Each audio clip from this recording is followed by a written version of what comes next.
শিক্ষা প্রতিষ্ঠানে গণধর্ষণের কাণ্ডে একের পর এক বিস্ফোরক তথ্য সামনে আসছে।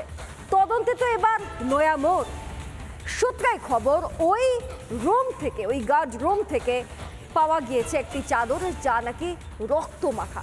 তাহলে কি আগে থেকেই পরিকল্পনা করে পাশবিক অত্যাচার চালানো হয়েছে নির্যাতিতার ওপর? এবার অভিযুক্তদের জামা কাপড় সংগ্রহ তদন্তকারীদের।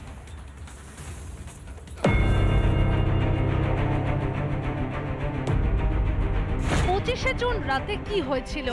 এবার কি চাদরই ফাঁস করবে সেই রহস্য? সূত্রের খবর, সাউথ কলকাতা ল কলেজের ইউনিয়ন রুম থেকে উদ্ধার হয়েছে একটি বিছানার চাদর, যে চাদরে মিলেছে রক্তের দাগ। ইতিমধ্যেই বাজেয়াপ্ত সেই চাদর পাঠানো হয়েছে ফরেনসিক পরীক্ষার জন্য। সূত্রের খবর, একেবারে ঠান্ডা মাথায় ধর্ষণের পরিকল্পনা করা হয় আইনজীবীকে।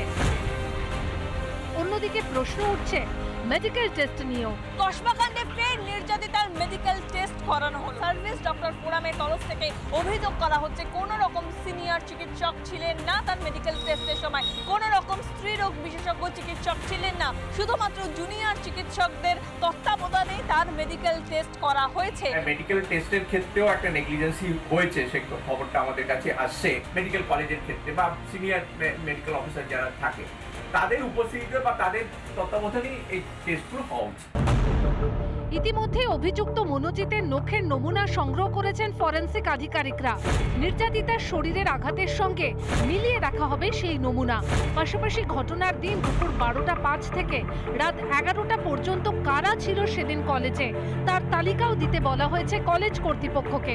মানুষের সাহসটাকে যেভাবে এরা ভেঙে দেওয়ার চেষ্টা করেছে ভারতীয় জনতা পার্টি, সেই সাহসটাকে বারুদ দেওয়ার চেষ্টা করছে।